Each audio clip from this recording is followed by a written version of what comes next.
Welcome to this webinar on the topic of driving growth through inclusion and diversity and HR's role in this process. My name is Sophia Texell, and I am the Vice President of Recruitment and Development at EF Education First. And I have the pleasure of introducing you to our guest speaker, Patricia Molino, Lead Partner of Inclusion and Diversity at KPMG Brazil, who has many years of experience in this field. Sharing a little bit of information about this webinar. Today's session is going to be about 40 minutes long, and we're going to have 5 to 10 minutes for questions at the end. If you do have any questions, you can submit them in the Q&A box at the bottom of the page, and you can ask your questions either anonymously or showing your name. Throughout the webinar, we'll be doing a few poll questions. So when the time comes, you'll see a pop-up window and you'll be able to submit your answer. We'll also be sending out a recording of the webinar to your email after the presentation, and we'll also be posting it on the EF blog. Before handing over to Patricia and the actual topic, as EF is hosting this webinar, I'd just like to say a few words about our organization. We are a large global education company. We employ more than 50,000 staff in over 600 schools and offices around the world.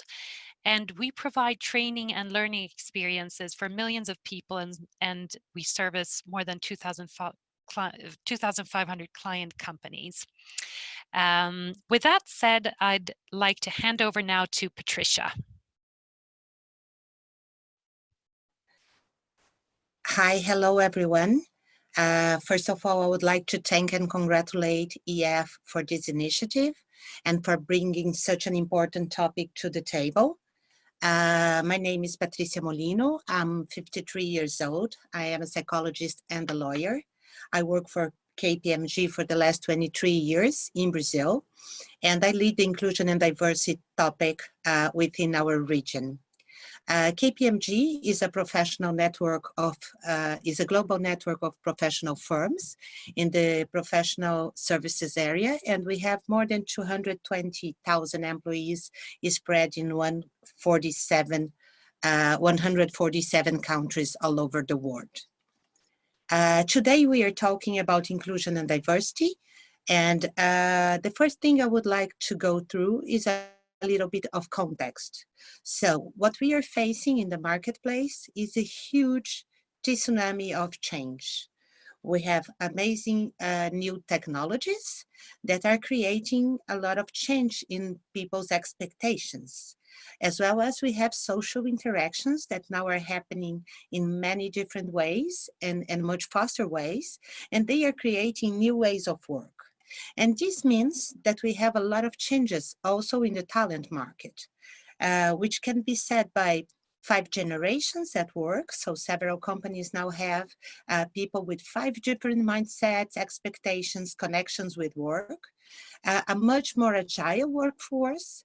Diversity has increased because people do not separate anymore who they are at the company and who they are at their private lives. And because of the social interactions, those things get very and really connected, and you have new types of talent. So people are looking forward to engage with companies in different ways than they used to engage in the past. And this means that we have to change the workplace as well. The points that we see the biggest change is that we have to focus on purpose. And by purpose, I mean the connection between what you are doing today and what the goal of your company is, and the planet and the human being, and how you do great in the workplace, and how you do great in society, and how you do great for our planet. And because you have so many different people coming and maybe going and engaging in different ways, we know that the background must be the company culture that will ensure you have consistency and that your essence is kept. So taking care of the culture, we have seen in all our research, become a huge part of the strategy and become the only way you give field for execution and success. In this place where you have then clear purpose and established culture, you can have innovation because you have to bring all the technology and the opportunities inside the company, and you have to cope with the pace of change, which is every time quicker. And to keep with innovation, you have to be prepared to embrace the new. And last but not least, adaptability and resilience. They have been shown to be the most important characteristic of the business to surpass this pace of change. So our last CEO Outlook survey indicated that resilience is the competence that companies need to develop so that they survey in this environment of change. But why we have to speak about all of that? Because it's in this context that companies start to speak about diversity. And why does diversity matter? Why so many people are speaking about inclusion and diversity, and why we are caring about that? So I would like to start with you about the business case. Why is it relevant for the business at all? First of all, because it means productivity. So if you can go to the work and be yourself, you can bring your whole self to the company, and you feel comfortable about what you are doing, and you feel passionate about it, how it connects with the purpose, with the sustainability of the planet, with your personal values, you can work in a more safe, comfortable, and you can produce much more. Moreover, you are much less likely to leave the company. And people working in HR know that people who leave the company, they really mean cost, because you have to attract new people, because you have to train new people, because you have to onboard new people, you have to select people, and you have to ensure they get into your culture and they become fully performing. So you have better productivity, reduced costs, and innovation. People ask, why do you believe that inclusion and diversity connects with innovation? And the explanation is very simple. If you put together a group of people with the same background, with the same characteristics, with the same experiences, and you ask them to discuss a problem, it's not difficult to imagine that the point of view and their solution alternatives and their conclusion will be almost the same, or at least very coherent. On the other hand, if you bring different people with different characteristics, with different backgrounds, with different life experiences to discuss a subject, they will create much more diverse approaches. They will analyze a much broader number of alternatives, and they probably will come to a much more complete solution. So this is how inclusion and diversity can foster innovation within the business. Last but not least, we live in a world of clients, and customer is looking forward to finding himself and to identifying with the companies he's interacting with. So if we live in a world which is diverse and we want to include all customers, we should be able to offer them proper experience with people and taking care of their own experiences and their characteristics and their concerns. We also have to be careful about brand reputation. Most of the clients that comes to us and look for a way to approach inclusion, to approach diversity, to connect this, they are very concerned about their brands. Because sometimes if you are not clear about how you expect people to behave and what it means, they may misbehave. And if you don't have a clear policy, and if you don't have a clear cultural trace about how you expect them to treat others with respect, you may find these behaviors or these misbehaviors associated with your brand. And in a world of social interactions, as we told, and very quick social media activity, this situation about brands can quickly be very strong and cause a lot of impact. And if this was not enough, we could speak about profits. I brought you an ad that was made by L'Oreal that I really like, and it shows up that when you have women on the board, on the top leadership of companies, your profitability grows by 15%. And I also brought a research from Diversity Matters that shows that when you consider ethnic diversity in your board levels, you may have 35% better performance on your business.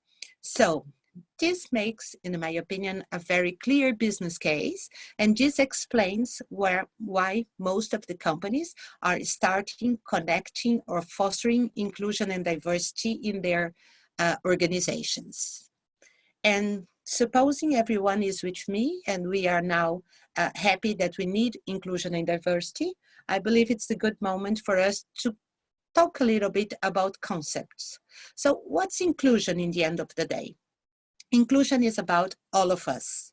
It's about what we can do together, but not acting everyone as a whole model, or only everyone doing the same, or acting in a sanitized way. It's about all of us being who we are, bringing up our differences and embracing that and cooperating to create equal opportunities, equal recognition, and much more value. So inclusion is about what we do together, is how we can cope and foster and embrace and give value to the differences among the people. And diversity is about each of us. It's about a variety of unique experiences, qualities, characteristics that each of us, because he had a single life, has. It's very common that we speak about diversity about another group. So, for example, we have diversity of ethnicity, or diversity of a race, or diversity of gender. But one thing that I would like everyone to think about is that diversity is about all of us. So, if you put you in the center and we consider the circle of differences, you have primary diversity. So each of us has an age, and it also connects with how we see the world. Each of us was born in a gender. We have a sexual orientation, we have a nationality, we are part of a race or an ethnicity, we have some physical skills, and this makes us a single person. If you combine that with secondary skills, so personal habits, it's not difficult, for example, to notice that people who smoke have slightly different behaviors than people who like to work out. Educational backgrounds, so typically people who are engineers, they have slightly different behavior and experience in the world than people, for example, who work on accounting. The professional experience, if you work for a large company, if you work for a small company, if you have your own company, if you are a service provider. Married people used to think about the world in a different way than singles. When you become a parent, your point of view changes because you have a kid and you want to consider legacy and many other points that people who don't have kids think differently. Your appearance, your accent, the place you live, the level of income, your religion. So we have a lot of differences, and it's important that we realize that sometimes we are looking for someone who is different from us, and we don't notice that the person sitting aside from us is different than us, and sometimes we are not respecting and valuing and taking advantage of this difference. So inclusion is about noticing the difference and putting value and respect and empathy and cooperation in this difference. And this can happen, or we have a scale of how we can foster that in our working environments. Sophie? So we're going to run a small poll question here. So please take a moment to answer it. Which one of the following scenarios best reflects your workplace? And while you have a think about that, I'm going to hand over to Patricia, who can talk a little bit more about this. So if we think about a working environment when people look almost the same, they have the same experience, they have the same main characteristics, they are all very close, we will have exclusion. So inside our group, only people with the same background or with the same ways of thinking will be together, and the others will not be part of our group. On the other hand, we may find out that different people can be part of it, but they will be segregated. They will be another group. For example, they will be the ones in the cleaning services. They will be the ones in administrative services. We can even have them integrated, for example, in the shared service center. So they are inside the company, but they are not spread. They are not everywhere. They don't have the same full access to everything we do. Or we can have inclusion, and then everyone is part of the whole thing and has access to all opportunity and has equal value and are equally considered for each opportunity. Let's see in our pool how we are seeing your working environment. So quite interesting here. There's a majority, 47%, who feel that there are efforts being made to promote integration, and some feel, quite a majority feel that integration, inclusion is ingrained in the culture. There's still some work to be done. Some participants observe exclusion and segregation still, so still work to be done. Okay, that's amazing news. It's very happy that we have this. Typically, what we see in the marketplace is that diversity enables new insights, perspectives, and skills, and it can include visible and invisible traits. And it's about the combination of qualities that make us unique. It's very common that companies work on certain dimensions of diversity. The one that companies most focus on is gender. The second one is about generational differences, and probably because most companies face those two, no matter where they are in the world. It's very common that you have people from different ages and that you have different genders. And then we start with others that are less common and sometimes more challenging, like ethnic origin and race, language, sexual orientation, which is a huge topic, because in some countries it's even a crime to be homosexual or to have another sexual orientation rather than the one valued by the law. And you have some uncommon dimensions as well, such as values and expectations, social economic status, life experiences, religion, and the one that I like most, that I believe is in the very heart of inclusion and diversity, which is the diversity of thought. Because in the end of the day, when we speak about embracing women experiences, abilities, ethnic differences, we are looking for diverse thoughts. We are looking for people who see the world in a different manner and then can contribute from their point of view for us to go to a more inclusive and more complete experience about reality. How to foster inclusion. So we promised to talk a little bit about best practices, what companies are doing, and the very fort on inclusion is to have a situation where you harness the individual differences and you ensure that processes, policies, and culture are creating an ideal experience for each and all of us to reach our full potential. So it doesn't matter which gender, with background, with experiences you come from, you will be, you have the right ground to make your full potential and offer your best contribution. The first thing companies can do is recognize and minimize bias. And there are a lot of efforts in this space with training, with joint sessions, work-life integration programs as well. We know that some groups have different challenges and those should be embraced. So embracing personal differences and showing them clearly and talking about them helps a lot. Creating cultural learning experiences is also very valuable so that people develop the cross-cultural skills that will empower them to live inclusion and diversity values more easily.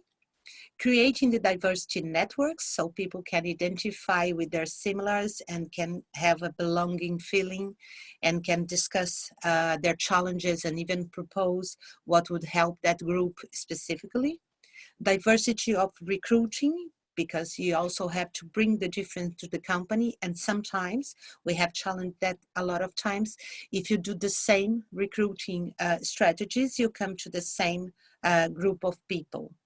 I can mention, for example, one effort we are doing at this moment together with EF in Brazil.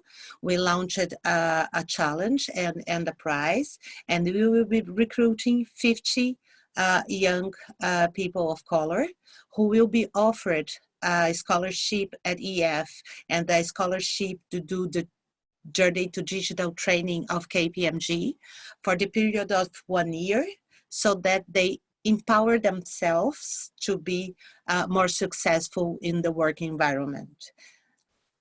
Equal opportunities, so being sure that the bias are not preventing anyone from reaching their full potential, and developing in everyone a strong sense of belonging.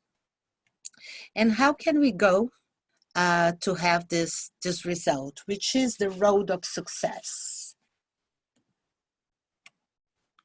Sophie? So we're now going to run another poll question here. We're curious, have you incorporated inclusion and diversity into your strategies? So while you're answering, let's hear a bit more from you, Patricia. Yes, the first key success factor here, in our opinion, is to consolidate strong leadership support. Our experience and research has been that if you don't have top leadership engagement, it's very difficult to foster inclusion and diversity in your company. The second one is to integrate inclusion and diversity into the core business strategies. What I mean by that is that inclusion and diversity shouldn't be an effort that comes from HR to try to convince business leaders that they need to incorporate this issue. It should be a demand from business leaders that understand that inclusion and diversity is key to the strategy, to HR to support them execute this strategy. And once you are there, it should be important that you create people-centric initiatives. So not only communication, not only marketing pieces, but also you go into policies, you go into programs, and you bring real change to people's lives. And finally, it's quite important that you measure. If you don't measure, things don't improve. So if you have robust metrics and you look what you're doing and which result it is producing, it's much more likely that you will be able to adjust and continue your journey. So let's look at the results. And I'm pleased to see that it seems like the very vast majority either have incorporated inclusion and diversity into your strategy, or at least working towards better ways to do so. There's still about 15% of the participants who are answering that they haven't yet done so. So plenty of room to continue working. Back to you, Patricia. Great news we have. And then I brought a little bit about the journey. So it's important that we are aware and that we keep leadership aware that inclusion and diversity is a journey. You start somewhere and you continue the journey all the time. So it's not something that you can implement in 6 months and go live. It's not something that you can solve with a program, a single program. It's something you have to go fostering and building, and it becomes more sophisticated, and it becomes more challenging all over the journey. If we have to think about the journey, so first of all, realize it's a journey. Assess the current environment. It's very important that you realize where you are, which challenges your business have, which barriers are in place, which people, if your group really reflects the environment you have, the society you are included on, then you should identify a sponsor at very senior level. And this should be very clear and communicative sponsorship. So having a sponsor that doesn't shows up and doesn't tell about his support to the program isn't that helpful. So you need someone who is open to speak about why and how and when. Then you should work on core HR policies and processes, because typically they have some bias or they are somehow orientated to give privilege to a group which is more represented in the leadership. And here it's important to take care also about the communication. We already know that some bias in communications will prevent some groups from being considered. And communicate your business case very clearly, very often to everyone, so that they start to incorporate and to understand the journey. And within this journey, although I don't believe that the ones who sponsor inclusion and diversity in the company should be HR, we have a very strong role for HR, which would be the role of HR to use their work to foster inclusion and diversity within the company. HR controls some of the areas from which we will have opportunities, amazing opportunities to foster inclusion and diversity. First of them is talent acquisition. So whenever we are looking for new resources, we should be open to include more people, to consider different pools. And if we go to same schools or to same neighborhoods or to same technical courses, we will probably get people with the same profile. Sometimes you have to challenge. If you really need foreign language skills, if you really need an engineering degree, if that is the only possible university, if this is the single neighborhood that can bring people to your group, if this work cannot be performed by someone with different skills. So it's by challenging this process and by changing a little bit your talent acquisition process that you can bring much more diversity to the company. Here, communication also plays a huge role. We have been hearing by the young talent that before joining a company or even sending a resume or considering applying for a trainee program, they are looking at company site to see where they are in terms of purpose, where they are in terms of inclusive culture, what they are offering them as a company.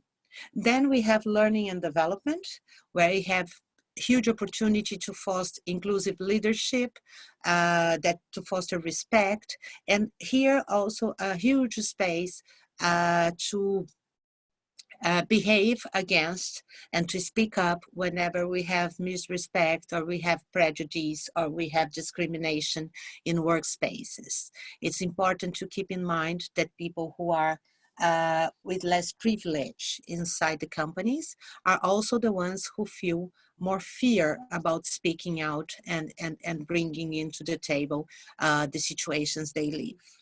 Retention and monitoring, if you don't do a good job in inclusion, you probably will lose your diverse talent. We have, for example, a statistic that someone who is LGBT as a sexual orientation and doesn't feel comfortable to speak about his orientation will 71% be more likely to leave the company than someone who can openly speak about who he is and how he lives. So looking at analytics is always a good way for us to monitor how we are doing. And of course, setting targets, measuring and analyzing results is a good way for us to reach objectives. 6 recommendations I could bring for anyone who wants to improve inclusion and diversity in the workplace. First of all, recruit diverse and inclusive talent, and also develop your current talent towards being more inclusive, towards inclusive leadership, towards respect, empathy, collaboration. Implement coaching and mentoring programs. We see that sometimes you can even have diversity, but they don't access the top of the companies, the leadership groups, or even the best paid positions because they don't believe they can. So many times, if you implement coaching, mentoring programs, you can foster the growth of those groups and you can give more space to talent. Work on cultural agility training. So help people understand what their bias is, how they make their decision-taking process, how they can improve their skills and be more likely to work with different people and to listen to their points of view and work with them. Enable leadership development programs. So be careful about who you value as a leader and how you foster their behavior. Support employee resources groups. We know that affinity groups give a lot of sustenance and reduce turnover because people feel they are embraced, they are part, they can do their requisitions, they have a voice. All voices are heard. This is quite important. And finally, use the analytics to benchmark. Compare anything you can. We know that privacy data law prevents us from going into the detail of every group, but for example, on gender, we can compare compensation, we can compare promotion rates, we can compare salary increase, we can compare bonus, we can compare, so we can also always be challenging the analytics to see how we are doing and if there is a group where meritocracy is not being democratic at all. Well, because today is March the 5th and on Sunday we will have International Women's Day, we decided to use these 5 minutes at the end of the presentation to speak about gender equality. International Women's Day this year proposes each for equal, so each of us working for equal, and I suggest if you can that you post and use this hashtag so that we enforce even more this in the workspace. Why are we still speaking about gender inclusion if half of humanity is women? It's because only 1 in 5 C-level leaders are women. And if we take into consideration intersectionality and we talk about women of color, then we have 1 in 25 leaders in the workplace, C-level leaders as being women of color. And we can see by McKinsey research that this number is not growing at all in the last years. So besides all the effort that companies have been making and the big amount of talking on this and even actions, this number is not increasing in the pace we would like it to. Today, globally, we have 68% of the C-suite composed of white men, followed by 19% of white women, 9% of men of color, and 4% of women of color. This is what we are trying to change. This is where our opportunity in terms of gender resides. And why does it happen? It happens because 41% of women with a university degree are unemployed or outside the labor force, and only 17% of men are in similar situation. Here we have a very clear reflect of the permission most societies give to women not to be socially and economically independent, and the same permission is not given to men.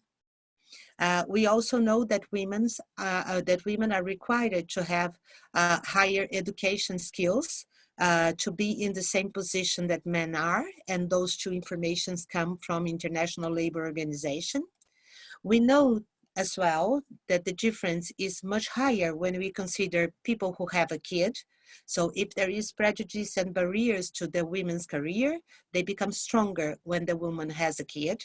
So 25% of the managers in the world are women, of the managers in the world who have a kid are women, and 75% of the managers in the world who have a kid are men.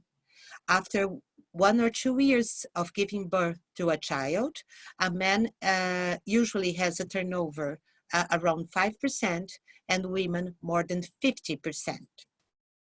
Another point to consider is that as a society, if we want to empower women in their careers, we have to think about how we share the non-paid care work.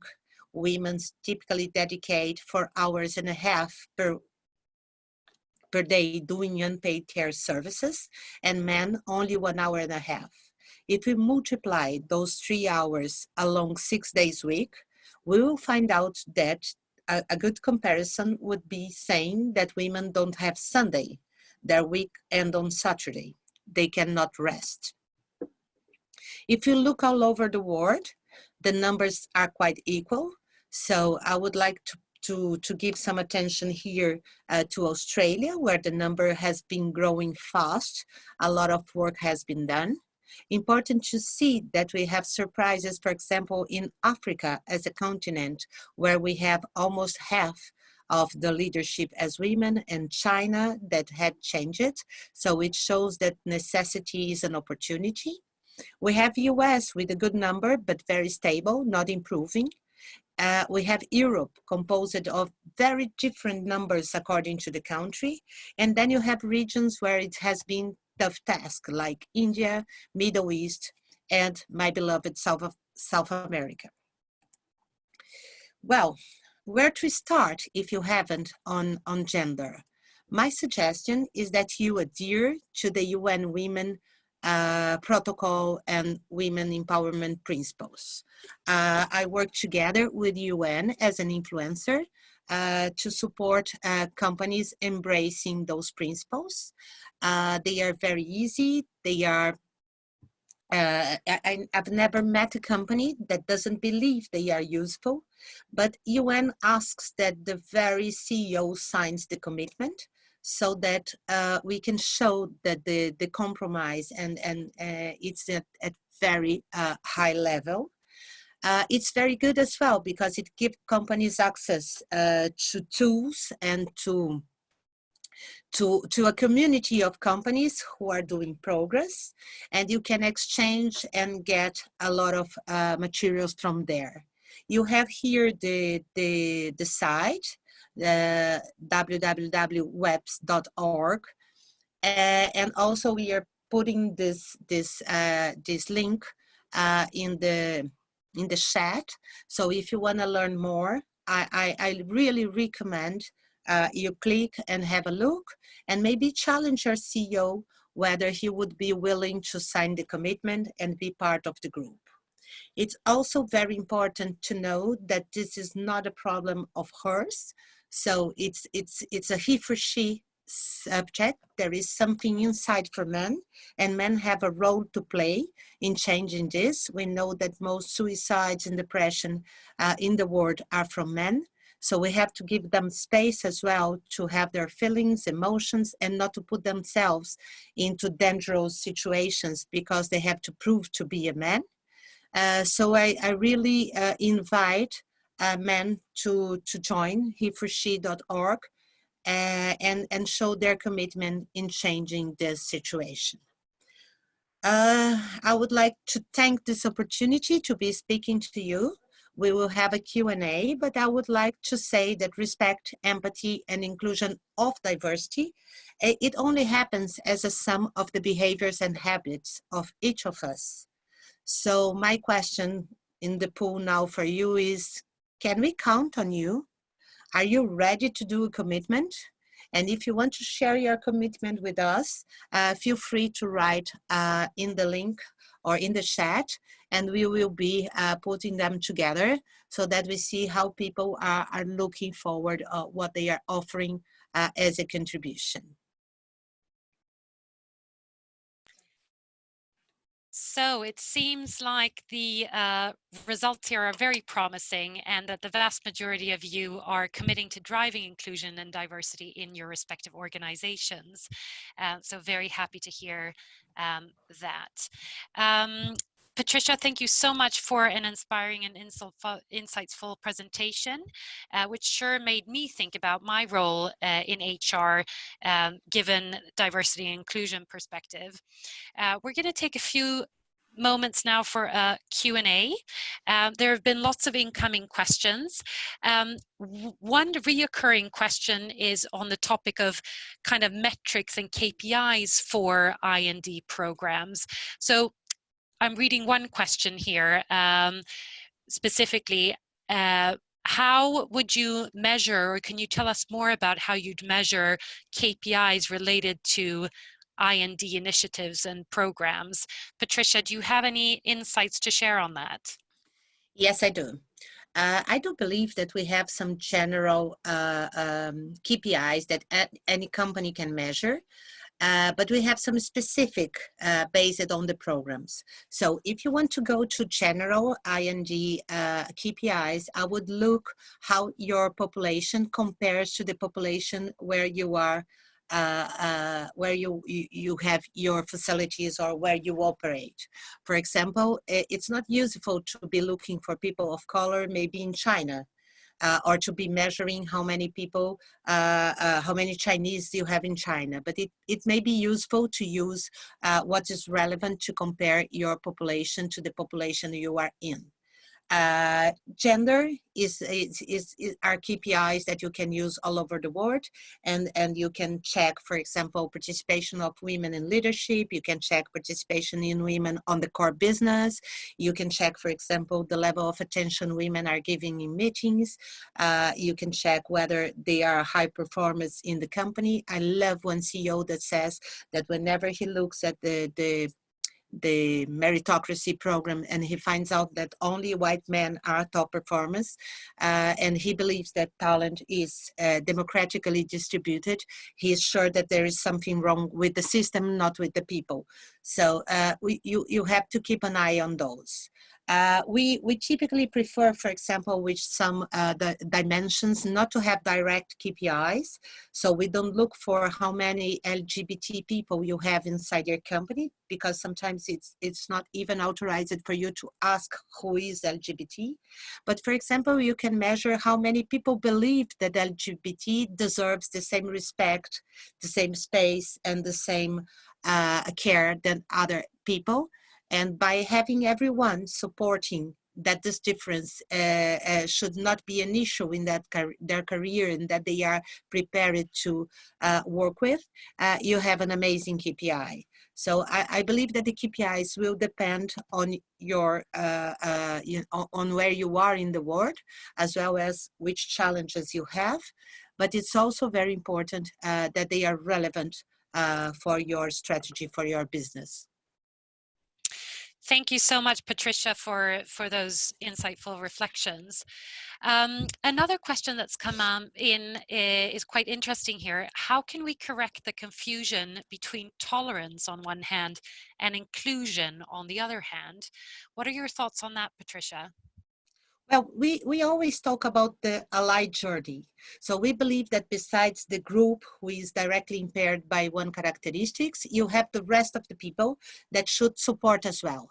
So we make like a shadow of the he for she, and we work with the other dimensions. Sometimes the ally has a journey. So when I start, for example, some groups, people believe that they are allies and they support inclusion, but they make jokes that hurt other people's feelings.